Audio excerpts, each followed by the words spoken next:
Chica. Hi. How's it going? Good. Cool. Well, anyway, we have to do this tree identification for middle school and high school students throughout Wisconsin. And I'm really glad you're here because it's a super fun activity that you can do remotely. You can even do it with friends and keep social distance. And so we're going to learn some things about tree identification. But just to kind of get a feel, are you really comfortable with tree ID? Are you just beginning or somewhere in the middle? I would say I'm kind of in the beginning phase of tree ID, so I'm really excited to learn more. Sweet. Well, then you can learn right along with the folks that are watching at home or in class. And I guess there ain't nothing to it but to do it. All right, let's do it. So here we are in my backyard, and we're just going to kind of start to observe some different tree ID patterns and learn some vocabulary to go along with those patterns. But first things first, when we're looking at tree identification, we're going to zoom into leaves. That's kind of one of the important things to pay attention to.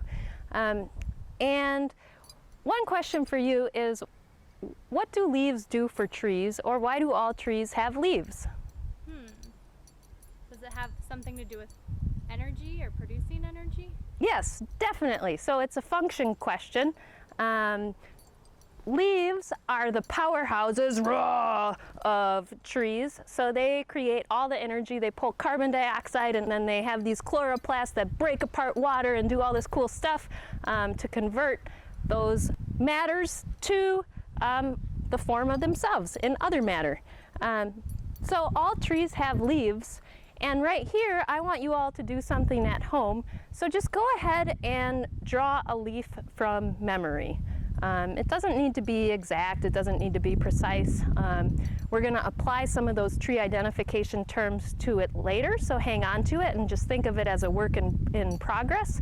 But even as you're drawing all those different leaves, and all of you have different perceptions and trees around you and memories of trees, are all leaves the same on trees? They're all doing the same thing. No, they're kind of different. I don't know why, but it seems like maybe they have different purposes. Cool. So we're going to go into some of those things a little bit later. But for now, let's just think like, okay, leaves are different. There's a whole range of what they look like. And now we're going to focus in on some of those differences. So as we're thinking about why tree leaves are different, one of the big categories that we divide things up by is coniferous versus broadleaf. All right, so that was an overdramatic version of two different strategies that trees are taking. Coniferous trees, you can think about having coniferous, like cones. This is a poor drawing of a cone. And broadleaves, you can think about having big fat leaves that are taking in the sun. A few of the differences of the strategies that they are doing has to do also with energy equations.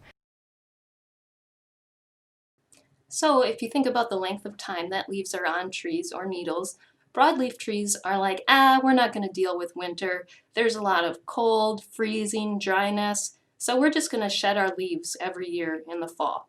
That means they stop photosynthesizing in the winter, but they just grow the leaves in the spring again and make more efficient leaves.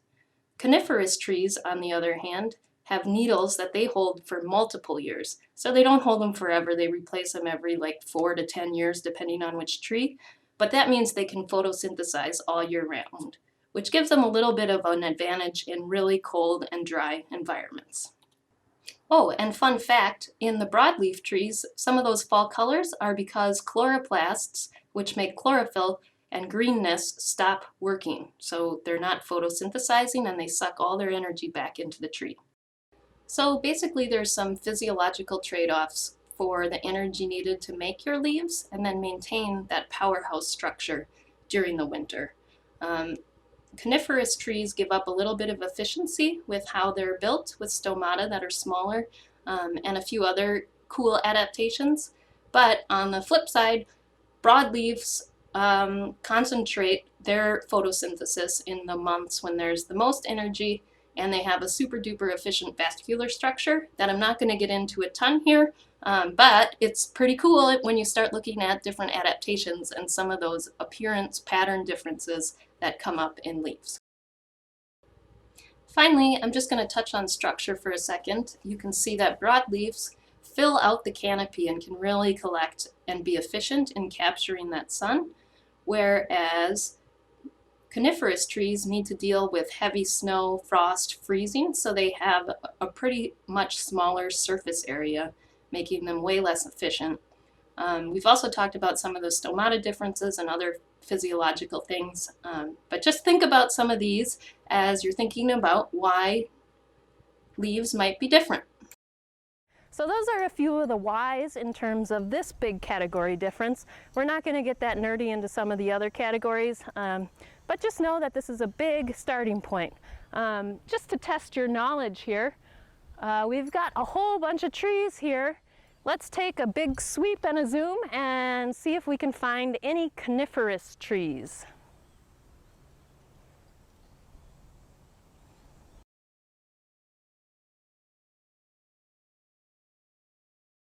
And don't forget to add in broadleaf versus coniferous into your leaf drawing.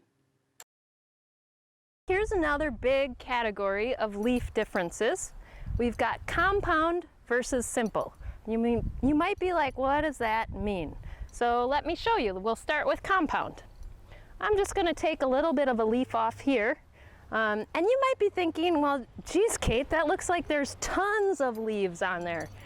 But if you look at this, it connects to the stem through what's called a petiole. And that's just a fancy term for where leaves connect to stems. And this has one petiole, and then you can see that there's all these little leaflets coming off of it.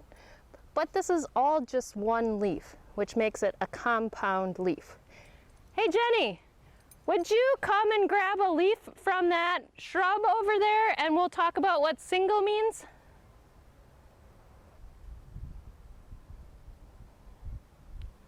All right, so we can see that Jenny's coming up here with some single leaves, and there's actually a bunch of different leaves, and this will give us a good example of how the difference between compound and single. So on this one, the petiole is right about here, and you can see that it's connecting to the stem.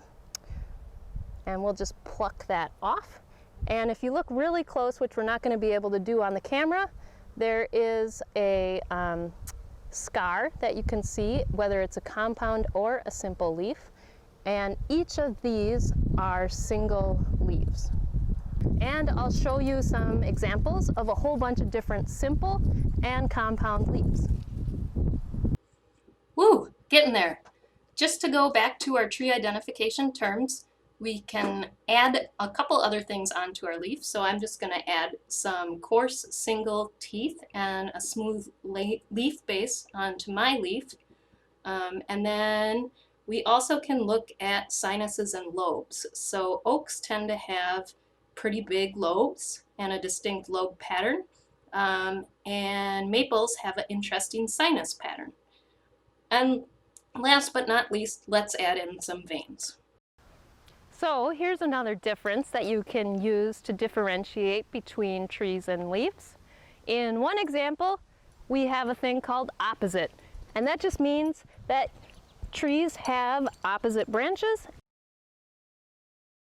The alternative, is that they're alternate, which just kind of shifts things. So it's like, whoop, you have one branch on this side, and then you have one more branch on this side. So here's all right, so I know something about tree ID. We've got some oaks, we've got some pines, we've got a bunch of shrubs, a pretty good flower layer. But one thing that I've really been puzzling about is whether this is a red oak or a pin oak. Both of them kind of have pointy leaves and lobes as their leaf margin. If you look in this book, this is a really great book. We'll zoom into it. It's Forest Trees of Wisconsin. And it gives you lots of information. You'll see that these pin oaks and red oaks both have that oak kind of shape, but the leaves look a little different. So I'm going to go collect some leaves and see if we can get to the bottom of that identification problem. Let's take a look. Ooh, that looks kind of like it could be poison ivy, and that's something we should know about before we go romping in the woods. Do you know how to ID poison ivy? No. All right, well, let's take a look.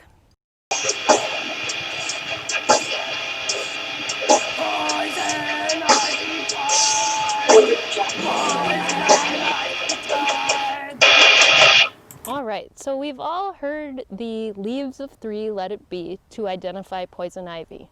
This one has a clear leaves of 3 pattern. So we might think, uh-oh, is that poison ivy? One of the key things about poison ivy that is different about this plant is that if you look really close, there's little pokies on this stem. Those pokies are something that poison ivy doesn't have, but raspberry leaves do, who also grow in clumps of 3. The other thing to take a look at when you're trying to see if it's poison ivy or not is to look at the leaf edge. This one has a nice toothed, jagged edge, which isn't the same pattern as poison ivy. So if we're thinking about if this is poison ivy or not, this one doesn't pass the test. So I'm just gonna touch it all over the place. Okay, so now that I know that this plant is not poison ivy, though it does have little pokies on it, so I might want to look out for it, I'm going to go collect some leaf specimens and maybe some acorns, because that's what oak leaves have as a nut, and see if we can get to the bottom of whether this is a pin oak or a red oak. So here I go.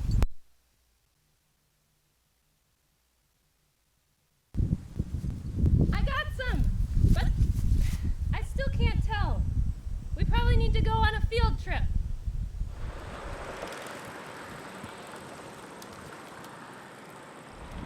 All right, well, here's a fun little trick. If you ever run into trees that are in pretty straight rows, that's called a plantation. And in Wisconsin, there's 3 different kinds of trees that are typically plantation trees. We've got red pine, white pine, and jack pine. So whenever you see trees that are in straight rows and kind of look about the same size, you know it's probably one of those trees. One thing that's cool about Tree ID is that it can tell you a lot about a place's history.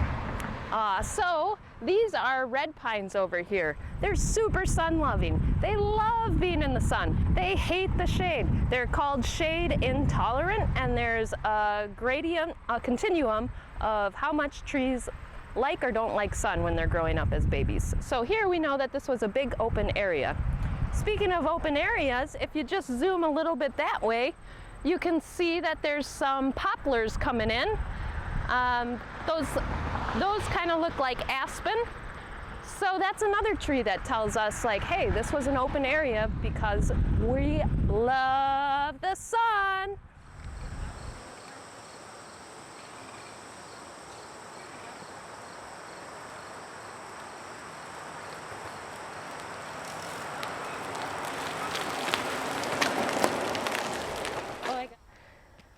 All right, well, here's a good stop. We've got a plantation behind us, so we know that it's probably a red, white, or jack pine.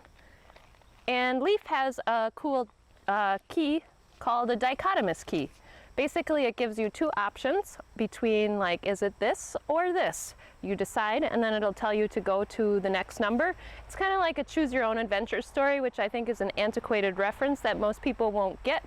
But when I was little, we really liked those choose your own adventure stories. So Jenny, why don't you go take a spin through this and see if you can figure it out. Oh, and this is located on Leaf's website, so you can find it there for free in the Field Enhancement Tree Identification in the 7-8 guide. Awesome, let's do it. Okay, so let's see. I'm going to start here. Does the tree have needles or broadleaves? Well, it looks like these are needles. Are the needles in bundles or groups, or do they have single or flatten and scaly? Well, it looks like this is a grouped bundle. There's 2 of them here. So then I need to move down to number 2. Needles are in clusters of more than 5 needles, or needles 2 to 5 per bundle. It looks like there's just 2 here, so we've got a pine species. So let's say it says C, A through C below. 5 needles per bundle. It's a white pine. This is only 2. Needles in pairs of 3 to 4 inches long is a red pine. Yeah, I would say this is probably 3 to 4 inches, maybe 4 inches long. So that means it's a red pine. Let's see what jack pine says. It's needles in pairs under 2 inches long. Nope, these are definitely longer. So I'm gonna guess that this is a red pine.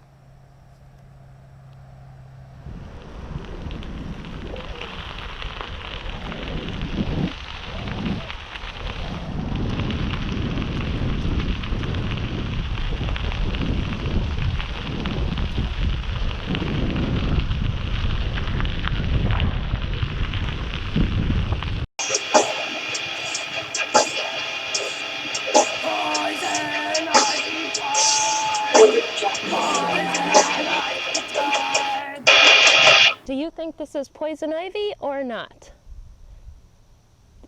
The answer to this one is yes, this is poison ivy. So you'll notice that it has this leaves of 3 pattern here. The stem is a little bit reddish there. You'll also notice that the stem doesn't have any little pricklies on it. And if you zoom into the leaf is pretty smooth around the bottom, and then up at the top it's got some teeth on it. Pretty big jagged teeth, not little tiny teeth. Poison ivy is a plant that has an oil, so sometimes, especially in sunny conditions, it gets a little bit shiny, and that oil is actually what gets on your skin and causes a rash. So if you find that you've gotten some poison ivy or might have been in poison ivy, make sure that you wash yourself off with soap and water, and then the oil's gone, and so you'll stop spreading it. If you don't wash the poison ivy oil off, then you can itch and spread it around your whole body. Something to avoid.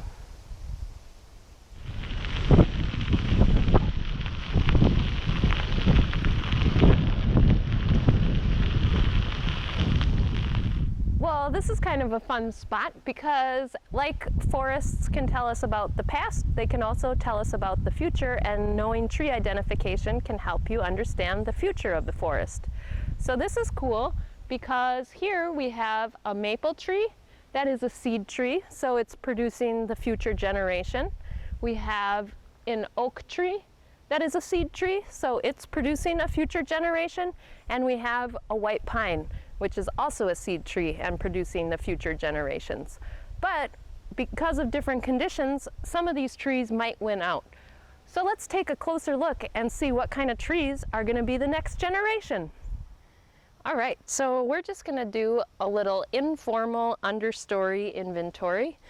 You can do that with big trees too and inventory your forest, so that's kind of a fun extension to tree identification. But if you come a little bit over this way, you can see that in terms of babies, we've got this little maple-like leaf here. So we've got some maples coming in, and then we've got a little baby oak coming in right here, and you can just tell by its general leaf shape. And then we've got some baby white pines that are coming up over here with their 5 stacked bundle. But different tree species, depending on conditions, will grow better based on how much sun there is. So this is pretty shady in here. Soil conditions and water availability. So in here you can see that the future generation is really dominated by the white pine that's coming in. So this site must be pretty suitable for white pine growing up. Oh, sweet! Here's some oaks with plenty leaves. I'm going to take this one along back to the house to compare it to the oaks that are at my house.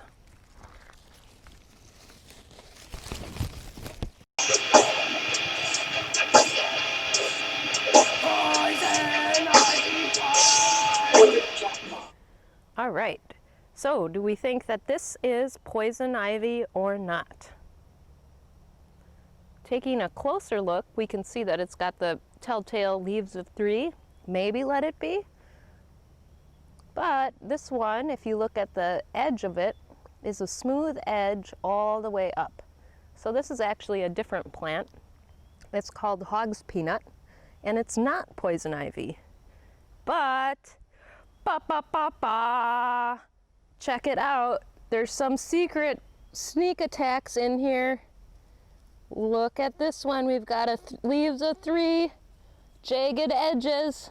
So there's some in this big cluster of hog's peanut. There's a couple secret poison ivies in here. Over here, over here. There's some over there. So when you're looking for poison ivy, you really need to have your eyes out, because sometimes it can be some sneak attack poison ivy.